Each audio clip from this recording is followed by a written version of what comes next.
नमस्कार मित्रों, बहुत बहुत स्वागत है आपका fact study SM YouTube channel पर। तो चलिए, आज 14 जनवरी 2022 के जितने भी इंपॉर्टेंट क्वेश्चन बन सकते हैं सारे हम इस वीडियो में डिस्कस करेंगे। और हर क्वेश्चन से रिलेटेड हम आपको एक्स्ट्रा इंपॉर्टेंट फैक्ट भी बताएंगे, तो पूरा वीडियो आप ध्यान से देखिएगा।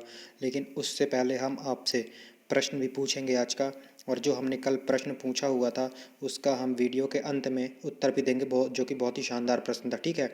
और उसके साथ आज का बूस्टर नंबर है जो चर्चित व्यक्तित्व जो भी 2021 के हैं वो भी हम डिस्कस करेंगे। इसका पार्ट 2 है, पार्ट 1 हम पहले डिस्कस कर चुके हैं। बहुत लंबा वीडियो नहीं होगा, आप इस बात की टेंशन मत लीजिएगा। ठीक है। मैंने वही चर्चित व्यक्तित्व सेलेक्ट किए हैं जो कि आप भूल सकते हैं। ठीक है, आपने सुने नहीं होंगे। इससे पहले आज का प्रश्न अपन देख लेते हैं। आज का बहुत ही शानदार प्रश्न है कि दक्षिणेश्वर का संत किन्हें कहा जाता है। ठीक है, दक्षिणेश्वर का संत किन्हें कहा जाता है। आपके ऑप्शन है स्वामी विवेकानंद, राजा खेतड़ी, ठीक है, रामकृष्ण परमहंस या शंकराचार्य। इन इन चारों के बारे में भी आप बताइएगा। चारों के चारों ऑप्शन भी बहुत ही ज़्यादा शानदार दिए गए हैं। और दक्षिणेश्वर का संत किन्हें कहते हैं ये भी आप कमेंट सेक्शन में ज़रूर लिखकर बताइएगा। चलिए, तो जैसा कि हमने कहा था, चर्चित व्यक्तित्व जो 2021 के हैं आपकी परीक्षा के लिए अति महत्वपूर्ण। ठीक है, तो इसका पार्ट सेकंड करते हैं आज।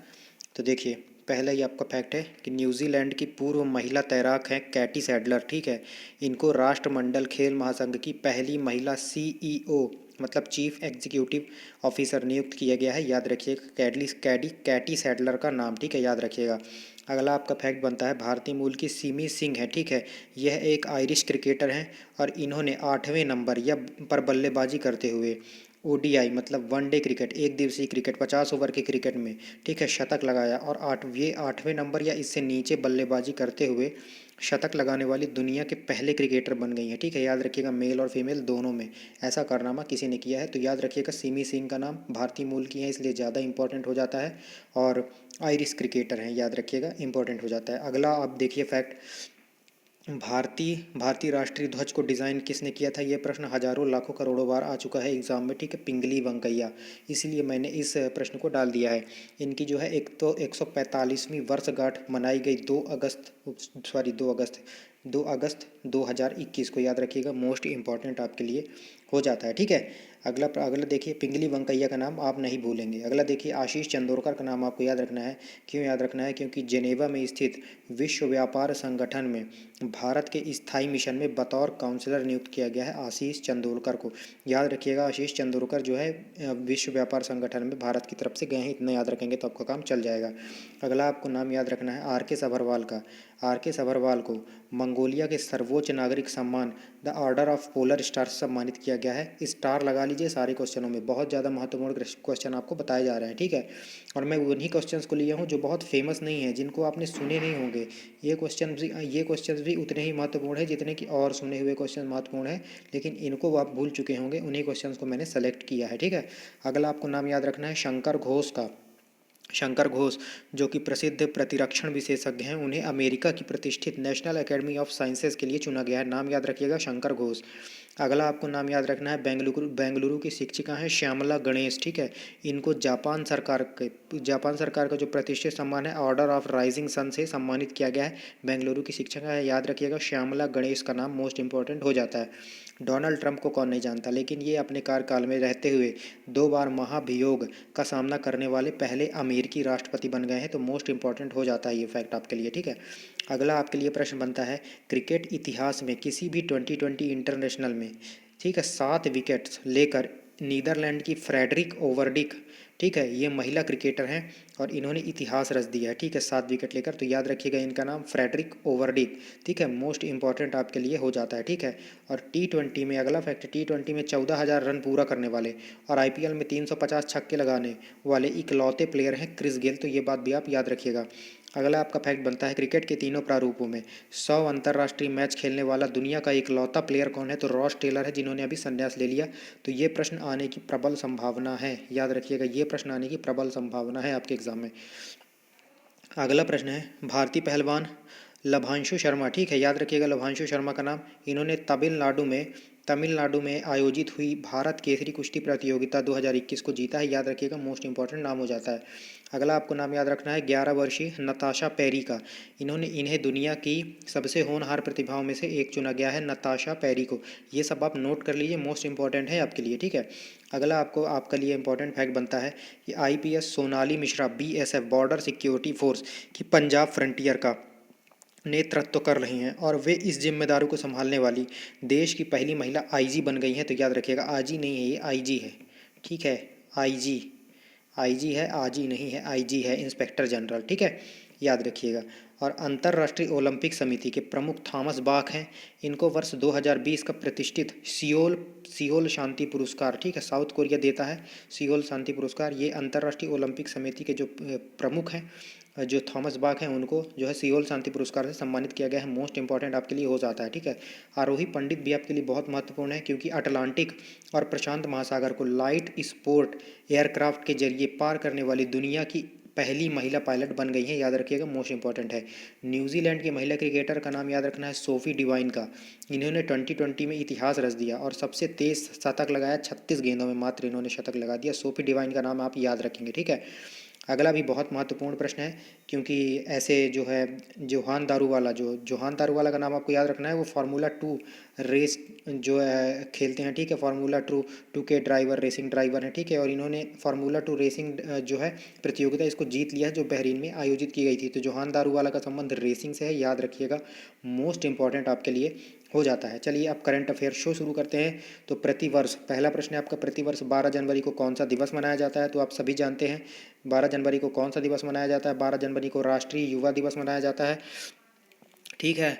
और किसकी याद में बनाया जाता है, आप हमें कमेंट सेक्शन में ज़रूर बताइएगा, ठीक है। कमेंट सेक्शन में आप ज़रूर इस क्वेश्चन को अटेम्प्ट करिएगा कि किसकी याद में बनाया जाता है, ठीक है। अब ये प्रश्न भी बताने की ज़रूरत नहीं है, इसकी थीम थी it's all in the mind, it's all in the mind, ठीक है। और ये जिनकी मनाई गई है स्वामी विवेकानंद जी की, मैं बता देता हूँ, इनकी 159वीं जयंती थी। ये बात भी याद रखिएगा, 1985 से मनाया जा रहा है। और अभी हाल ही में एक और फैक्ट आपको बताता हूँ, युवा महोत्सव पुडुचेरी में आयोजित किया गया, ठीक है। और इसकी थीम क्या थी, सशक्त युवा सक्षम भारत। तो ये बात भी याद रखिएगा। और हमारे युवा खेल मामलों के मंत्री कौन है, अनुराग ठाकुर हैं, याद रखिएगा। और अनुराग ठाकुर के बारे में मैंने आपको एक फैक्ट बताया था कल। जैसे आज हमने इंपॉर्टेंट व्यक्तित्व जो है अपन ऊपर 2021 के देख रहे हैं, उनमें से एक फैक्ट आया था कि अनुराग ठाकुर जो है प्रादेशिक सेना में कैप्टन पद पर पदोन्नत होने वाले पहले सांसद हैं, पहले एमपी हैं। तो ये बात भी आप याद रख सकते हैं, ठीक है।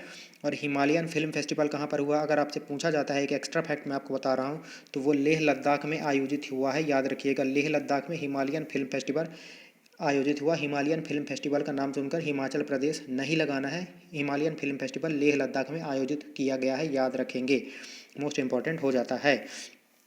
अगला प्रश्न देखिए, अगला प्रश्न है, हाल ही में डीआरडीओ ने मानव संचालित एंटी टैंक गाइडेड मिसाइल, जिसको बोल देंगे MPATGM, मतलब क्या होगा, man portable anti tank guided missile, man portable anti tank guided missile, इसका हिंदी में अनुवाद हो जाएगा मानव संचालित एंटी टैंक गाइडेड मिसाइल। इसका सफलतम परीक्षण किया है। इसकी आपको रेंज बतानी है, इसकी रेंज है 2.5 किलोमीटर, बहुत ही शानदार मिसाइल। डीआरडीओ तो अकेले ही पाकिस्तान को उड़ा देगा, डीआरडीओ से अकेले लड़ना पड़ेगा पाकिस्तान को, ठीक है। 2.5 किलोमीटर की रेंज है इसकी, ठीक है, man portable anti tank guided missile का, तो याद रखिएगा। और डीआरडीओ ने अभी हाल ही में 64वीं वर्षगांठ मनाई, 1 जनवरी 1958 को इसकी स्थापना हुई थी, ठीक है। तो 1 तारीख को इसने 1 जनवरी को 64वीं वर्षगांठ मनाई। इसके प्रमुख जी सतीश रेड्डी हैं और इन्हें आर्यभट्ट पुरस्कार मिला है, मैं 1000 बार बता चुका हूँ। और इसका मोटो है बलस्य मूलम विज्ञानम, डीआरडीओ का मोटो है बलस्य मूलम विज्ञानम, ठीक है। लेकिन आपको आज एक मैं एक्स्ट्रा फैक्ट बताता हूँ, डीआरडीओ साइंटिस्ट अवार्ड से किसे सम्मानित किया गया है। तो याद रखिएगा, हेमंत कुमार को डीआरडीओ साइंटिस्ट अवार्ड से सम्मानित किया गया है, हेमंत कुमार को। जबकि डीआरडीओ के प्रमुख सतीश रेड्डी को आर्यभट्ट पुरस्कार दिया गया है। लेकिन अगर डीआरडीओ साइंटिस्ट पुरस्कार की बात आती है तो वो हेमंत कुमार को दिया गया है, मोस्ट इंपॉर्टेंट आपके लिए हो जाता है। डीआरडीओ ने अभी हाल ही में अभ्यास का सफल परीक्षण किया था। ये क्या है आपको पता है, अभ्यास के ऊपर हर चीज़ टेस्ट की जाएगी, ठीक है, टेस्ट की जाएगी, हर टेस्ट का अभ्यास किया जाएगा। एक तरह से बलि का बकरा है, जैसे शेर को फंसाने के लिए बकरी को लगाया जाता है, तो अभ्यास वैसा ही है कुछ, ठीक है। तो बड़े लोगों को फंसाने से पहले ठीक है, छोटे पर अपन एक टारगेट है, अभ्यास एक टारगेट बनाया गया है, इसके ऊपर हम सारी के सारे प्रयोग करेंगे। ये बात आप मान लीजिए, अभ्यास इसी का नाम है। इसका हमने जो है सफल परीक्षण किया है। और प्रलय मिसाइल का भी सफल परीक्षण किया है। प्रलय जो है सरफेस टू सरफेस, सतह से सतह में मार करने वाली मिसाइल है प्रलय, याद रखिएगा। और ब्रह्मोस, ब्रह्मोस के उन्नत संस्करण का भी हमने हाल ही में आईएनएस विशाखापत्तनम के द्वारा जो है हमने उन ब्रह्मोस के उन्नत संस्करण का जो है सफलतम परीक्षण किया है। तो ये बात भी आप याद रखिएगा, मोस्ट इंपॉर्टेंट आपके लिए हो जाता है, ठीक है। और अगला प्रश्न डिस्कस कर लेते हैं। दिसंबर में आईसीसी जो है प्लेयर ऑफ द मंथ किसे चुना गया है? तो मोस्ट इंपॉर्टेंट आपके लिए हो जाता है, दिसंबर में ICC player of the month Ajaz Patel को चुना गया है, क्योंकि ये न्यूजीलैंड के हैं, याद रखिएगा। हालांकि ये इंपॉर्टेंट नहीं है कि ये न्यूजीलैंड के, इन्होंने कारनामा क्या किया है ये इंपॉर्टेंट है। इन्होंने भारत के खिलाफ टेस्ट मैच में पूरे 10 के 10 विकेट लेकर कारनामा किया, इसलिए इन्हें दिसंबर का ICC player of the month चुना गया है, ठीक है, याद रखिएगा। इनका जन्म मुंबई में हुआ था और ये 10 के 10 विकेट लेने वाले तीसरे जो है प्लेयर हैं। पहले थे जिम लेकर, दूसरे थे अनिल कुंबले और तीसरे तो अब यही बन गए हैं, एजाज पटेल, याद रखिएगा, मोस्ट इंपॉर्टेंट आपके लिए हो जाता है। और ICC player of the month आपको पिछले कुछ दिनों के तो याद ही रखने हैं। जैसे आप जुलाई के याद रख सकते हैं सकीबुल हसन, ठीक है, सितंबर का याद रख सकते हैं संदीप लिचिमाने, ठीक है, और किसका याद रख सकते हैं, अक्टूबर का याद रख सकते हैं आसिफ अली को मिला, अगस्त का याद रख सकते हैं जो रूट को मिला है, नवंबर का याद रख सकते हैं डेविड वार्नर को मिला है, और दिसंबर का तो एजाज पटेल को ही मिला है, याद रखिएगा। और भारतीयों के भी मैं आपको बता देता हूँ, भारतीयों में जनवरी का ऋषभ पंत को मिला था, फरवरी का आर अश्विन को मिला था, और मार्च का अपने भुवी भुवनेश्वर कुमार को मिला था, ठीक है, अप्रैल का बाबर आजम को मिला था, मई का मुशफिकुर रहीम को मिला था, और जून का डेविड कॉनवे को मिला था, ये बात भी याद रखिएगा। और men's ICC player of the month ही पूछे जाने की ज़्यादा संभावना रहती है, लेकिन एक बात जरूर याद रखिएगा कि दिसंबर में जो है ICC women player of the month नहीं चुना गया है, क्योंकि कोई भी टूर्नामेंट ही नहीं हुआ, इसलिए ICC women player of the month दिसंबर में नहीं चुनी गई हैं, याद रखिएगा, ये इंपॉर्टेंट फैक्ट हो जाता है। कहीं आपसे क्वेश्चन आ जाए कि ICC women player of the month दिसंबर के लिए कौन चुनी गई हैं, तो 3 ऑप्शन रहे और चौथा ऑप्शन रहे इनमें से कोई नहीं, किसी को नहीं चुना गया है। तो आप पता चला किसी को लगा दें, तो किसी को नहीं चुना गया है, याद रखिएगा। अब आईसीसी के बारे में देख लेते हैं। तो आईसीसी का हेडक्वार्टर जो है दुबई में है, दुबई है यूएई में, याद रखिएगा। अध्यक्ष हैं ग्रेग बर्कले आईसीसी के, ठीक है, मोस्ट इंपॉर्टेंट आपके लिए हो जाता है। चलिए अगला प्रश्न देखते हैं। हाल ही में किस शहर में जल मेट्रो परियोजना, जो कि भारत की पहली ऐसी सुविधा होगी, किस शहर में आयोजित की गई है? तो आपको लग रहा होगा पानी में मेट्रो चलाएंगे, ठीक है, तो पानी में मेट्रो वगैरह नहीं चलाएंगे, ठीक है। वहाँ पर एक नाव जो कि बिजली से चलेगी, उसका जो है परिचालन किया जाएगा, उसी को नाम दिया गया है जल मेट्रो, ठीक है, वाटर मेट्रो, याद रखिएगा। अच्छा, आप कंफ्यूज हो सकते हैं यहाँ पर, मैं वाटर टैक्सी की बात नहीं कर रहा हूँ, वाटर टैक्सी की बात नहीं की जा रही है। वाटर टैक्सी, पहली वाटर टैक्सी सेवा तो मुंबई में शुरू की गई है, ठीक है, याद रखिएगा। लेकिन यहाँ पर वाटर मेट्रो परियोजना की बात की जा रही है। तो वाटर मेट्रो, जल मेट्रो जो है वो कोच्चि में, जो कि केरल में है, कोच्चि में जो है ऐसी जो परियोजना लाई गई है, जल मेट्रो परियोजना कोच्चि में लाई गई है, जबकि वाटर टैक्सी मुंबई में लाई गई है, याद रखना, दोनों में कन्फ्यूज़न नहीं होना चाहिए, ठीक है।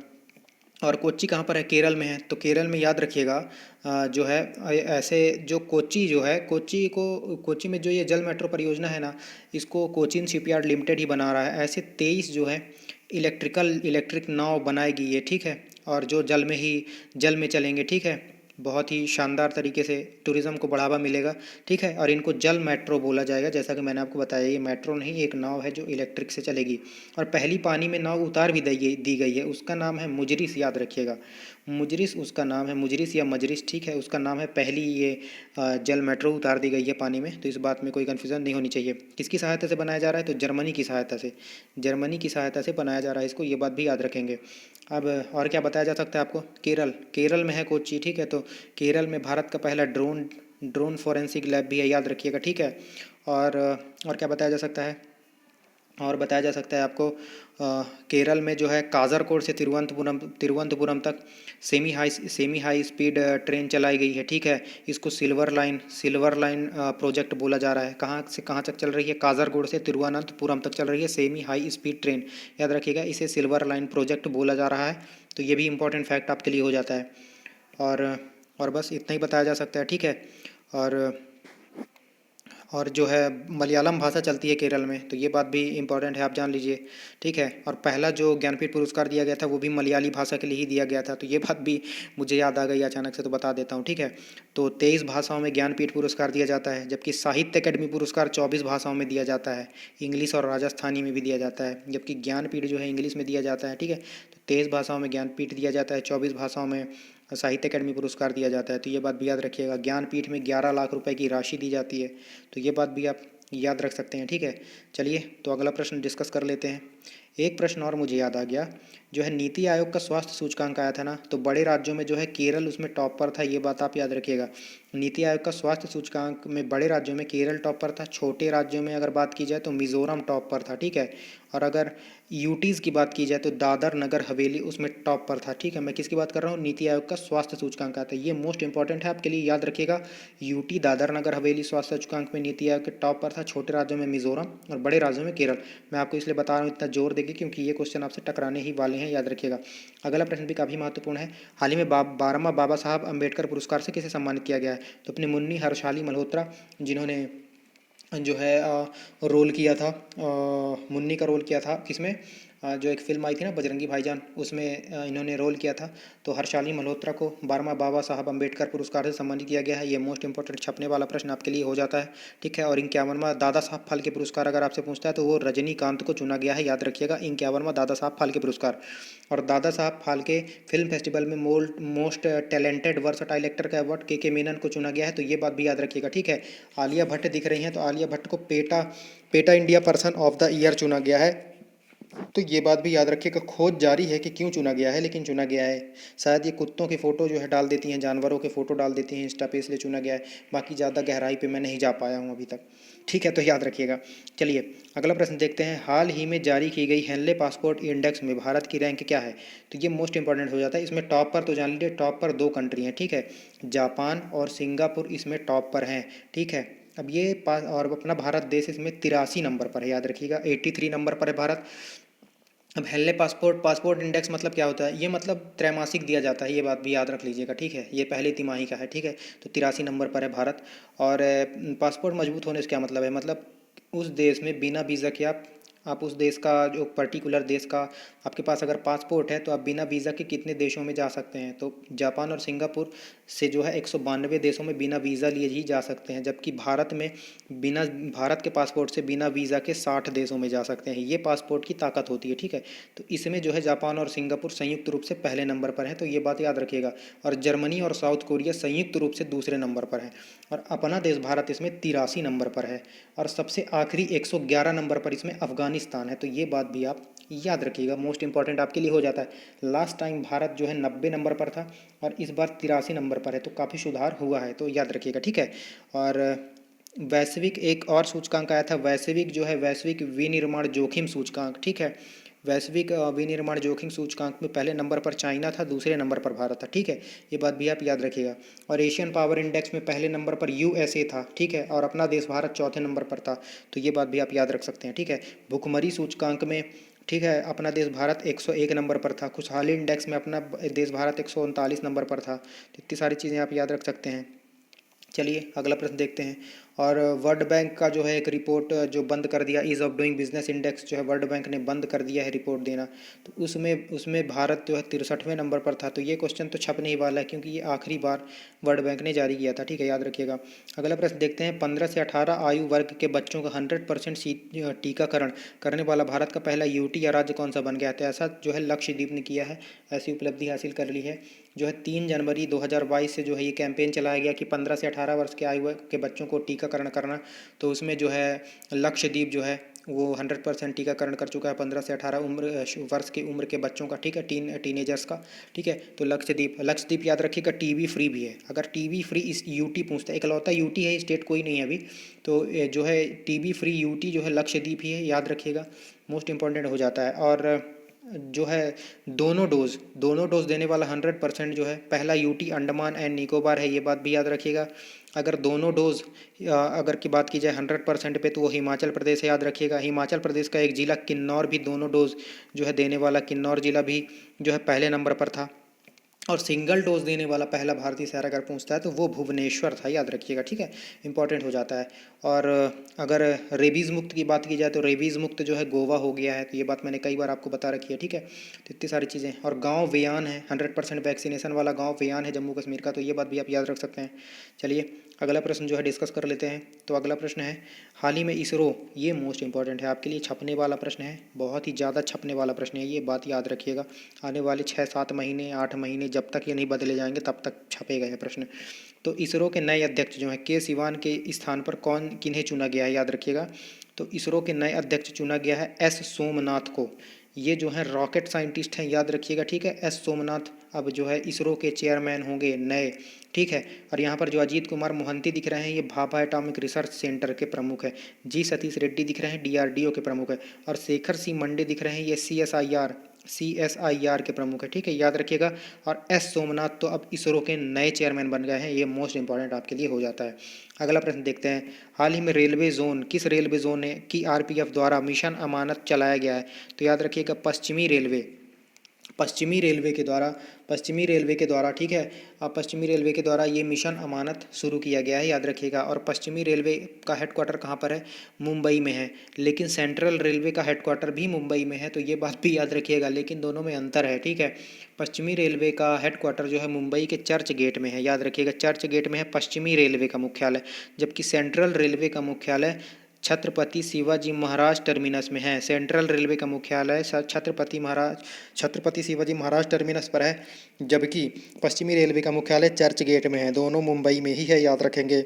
और दक्षिण पूर्व मध्य रेलवे का जो मुख्यालय बिलासपुर में है। तो इतनी सारी चीज़ें याद रखिएगा। अब आरपीएफ, तो आरपीएफ की स्थापना कब हुई थी, क्वेश्चन तो यही बन जाता है। तो 1872 में आरपीएफ की स्थापना हुई थी। इसके डायरेक्टर जनरल जो हैं वो संजय चंदर हैं, याद रखिएगा, संजय चंदर जो हैं इसके डायरेक्टर जनरल हैं, ठीक है, डीजी इसके। और क्या बताया जा सकता है इसमें, बस इतना ही मुझे याद आ रहा है। हाँ, एक और क्वेश्चन याद आ गया कि इंटरनेशनल यूनियन ऑफ रेलवे का हेडक्वार्टर्स पेरिस में है, तो रेलवे में के एग्ज़ाम में ये क्वेश्चन आ सकता है और काफ़ी टफ हो जाएगा, ठीक है।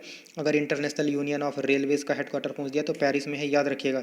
और भारत की सबसे लंबी रेलगाड़ी भी चलाई गई जो कि मालगाड़ी है, वासुकी से वासुकी से वासुकी नाम है इसका, ठीक है, याद रखिएगा। मैं एक बार फिर से बताता हूँ आपको, सबसे लंबी मालगाड़ी चलाई गई भारत में, उसका नाम वासुकी था, याद रखिएगा।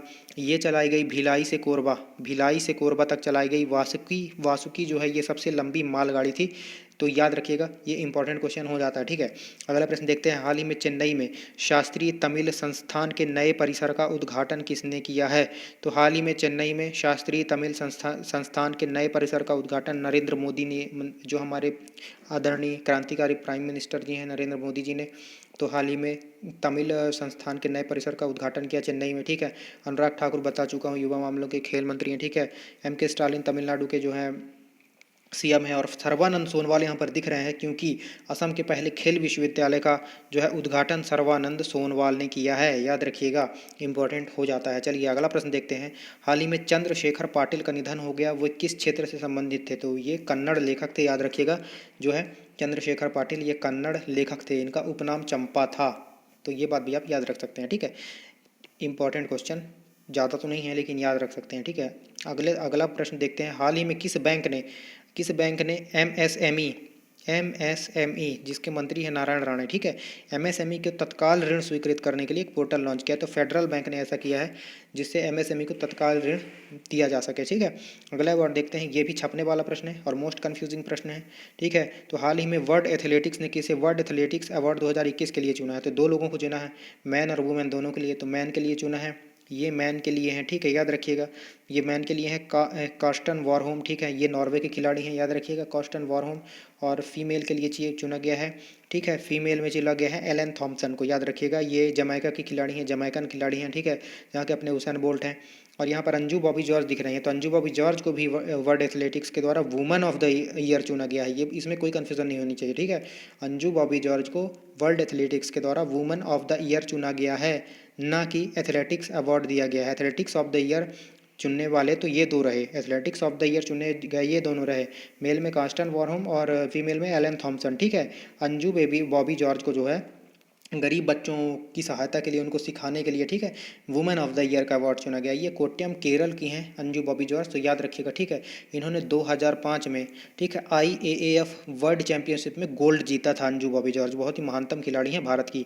और मैग्नस कार्लसन शतरंज के प्लेयर हैं नॉर्वे के, तो ये बात भी याद रखिएगा। अगला प्रश्न देख लेते हैं। अगला प्रश्न जो है अगला प्रश्न है, हाल ही में अमेरिकी डॉक्टरों की टीम, अब ये प्रश्न तो हद ही हो गया, मतलब ये अमेरिकी डॉक्टरों की टीम ने, मतलब साइंस कितना आगे निकल चुका है भाई। 27 वर्षीय एक व्यक्ति हैं, उनका हृदय प्रत्यारोपित किया, तो किस जानवर का हृदय उनमें लगा दिया और काम भी कर रहा है?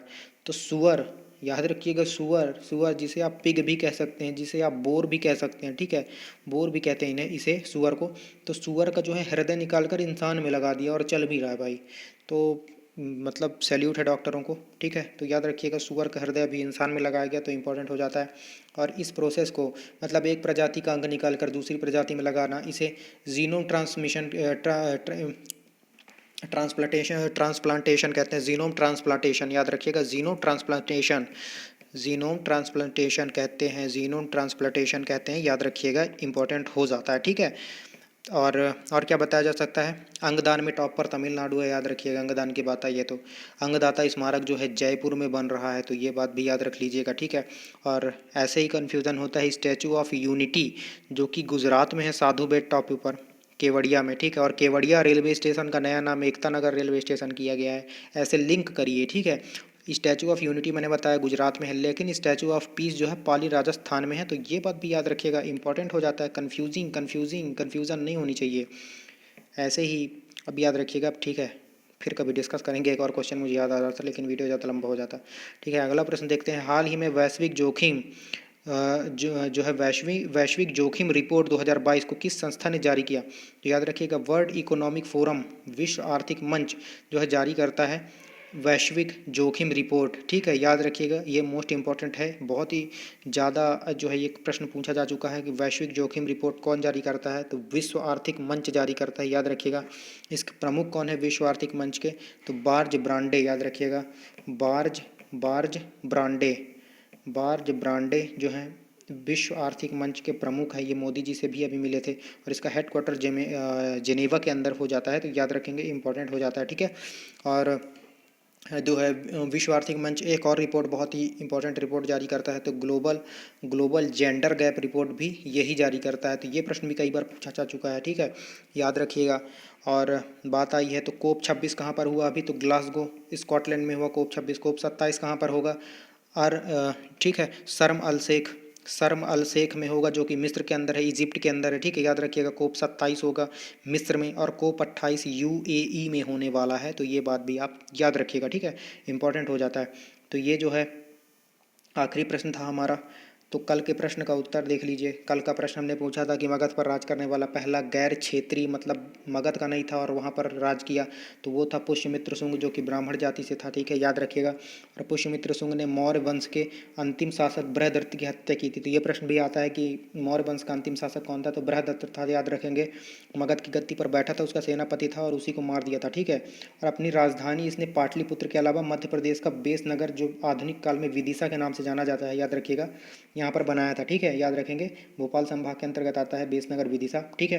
तो ये यहाँ का नहीं था, ठीक है, याद रखेंगे। तो इसने 2 राजधानी बनाई हुई थी, ये इंपॉर्टेंट हो जाता है आपके लिए। तो बहुत बहुत धन्यवाद आपका वीडियो को पूरा देखने के लिए। मैं कभी आपको बीच में नहीं बोलता कि वीडियो को हमारे लाइक करिए या चैनल को सब्सक्राइब करिए, अब बोल रहा हूँ क्योंकि मेरा कर्तव्य है।